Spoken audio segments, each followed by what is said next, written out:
magandang umaga po, magandang umaga Luzon, Visayas at Mindanao.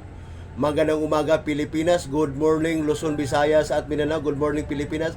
Mayong buntag Luzon, mayong buntag Visayas, mayong buntag Mindanao, mayong buntag Pilipinas. Kumusta po kayo? Palagi po kayo mag-ingat at keep safe, except sa mga didilis, except sa mga didilis. At maging sa iba't ibang dako ng mundo, all Filipinos all over the world, palagi po kayo mag-ingat at palagi po kayo keep safe at mabuhay kayo lahat. Magandang umaga, magandang tanghali, magandang hapon, magandang gabi, magandang madaling araw po sa inyong lahat dyan, mga mamanser, all Filipinos, all over the world.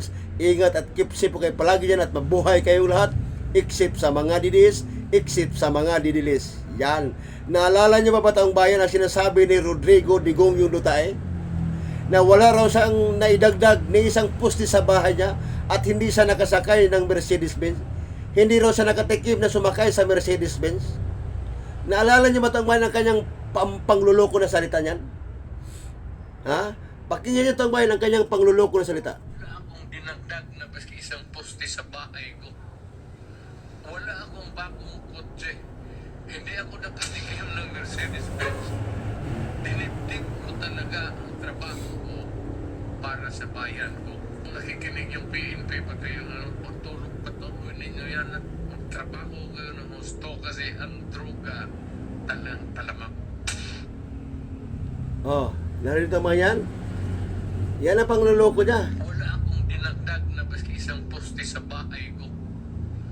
Wala akong bagong kotse. Hindi ako nakatikim ng Mercedes-Benz. Dinibdib ko talaga ang trabaho ko para sa bayan ko. Kung nakikinig yung PNP, pati yung patuloy ninyo yan at magtrabaho kayo ng gusto kasi ang droga talamak. Oh, narito ba yan? Wala raw siya naidagdag ni isang pusti sa bahay niya. Hindi raw siya nakatikim na sumakay ng Mercedes-Benz.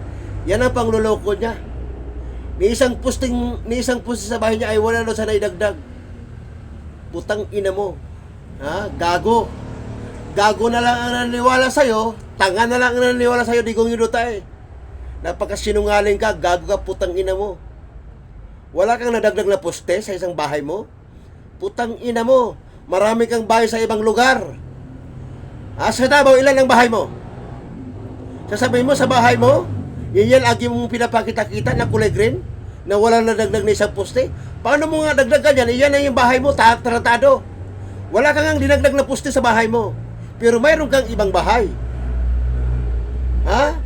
Tanga na lang ang naniniwala sa mga sinasabi mo, na ang sabi mo, ang paliwanag mo, ni isang poste, wala kong naidagdag sa bahay mo. Paano mo nga nadagdagan yung poste yung bahay mo? Gawa na yan. Wala kang naidagdag na poste sa bahay mo, pero mayroon kang ibang bahay. Ang bahay mo ay nadagdagan, hindi poste. Hindi poste ang nadagdag sa bahay mo, kundi bahay talaga ang naidagdag sa bahay mo. Na kunyari ka, mahirap ka, putang ina mo. Nakukunyari na pobre ka, putang ina mo, gago. Lukuhin mo ang lilang mo, tarantado ka, putang ina mo. Rodrigo Digong yung Duterte. Tanga na lang ang naniniwala sa'yo. Putang ina, hindi ka nakasakay ng Mercedes-Benz, putang ina mo. Magsakay ka ng karo. Maghintay ka, sasakay ka ng karo. Karo ang sakyan mo. Ha? Luko-luko ka, putang ina mo. Pakinggan niyo itong bayan, ang kanya sinasabi, oh. Wala akong dinagdag na baski isang poste sa bahay ko. Wala akong bagong kotse. Hindi ako nakatikim ng Mercedes-Benz. Dinibdib ko talaga ang trabaho ko para sa bayan ko. Kung nakikinig yung PNP, pati yung patuloy ninyo yan at magtrabaho kayo ng gusto kasi ang droga talamak. Yan na naman. Droga na naman, talamak sa droga. Mismo siya, nagdodroga. Yung anak niya, smuggler ng shabu. Silang lahat, anak ni Duterte, pati siya, tumatanggap ng pinagbintahan ng shabu.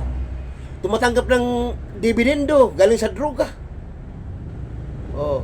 Biro mo, tumatanggap sila ng dividendo galing sa droga. Tumatanggap sila ng dividendo galing sa droga. Oh, di ba? Mangluloko, manglililang ito. Putang ina, mahirap lang siya, pobre lang siya. Pero nagkapagbayad sa abogado niya ng 150 million monthly. Putang ina, mag-iisang taon na siya sa kulungan. Mag-iisang taon na rin siya nagbabayad-bayad ng 150 million monthly. Putang ina, saan niya kinuha ipabayad yan? Di ba? Isang napakalaking kasinungalingan. Wala nga siyang pambayad ng eroplano Davao to Manila. Wala nga siyang pambayad sa hotel. Putang ina, gago ka. Alam mo, digong yun tayo. Gago ka, tarantado ka, putang ina mo, gago, ulul. Wala kang pang-eroplano Davao to Manila, wala kang pamasahe, wala kang pang hotel. Putang ina mo. Pero nakapagbayad ka monthly ng abogado mo 150 million monthly. Monthly 150 million ang binayad mo sa abogado mo, tapos mahirap ka lang.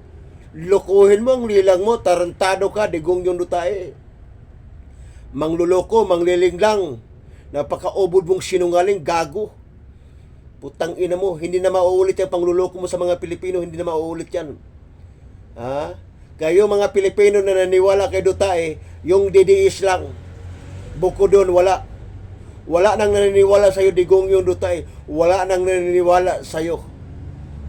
Ha? Tangina ni isang postero sa bahay, wala na siyang naidagdag. Wala kang naidagdag na post sa bahay mo.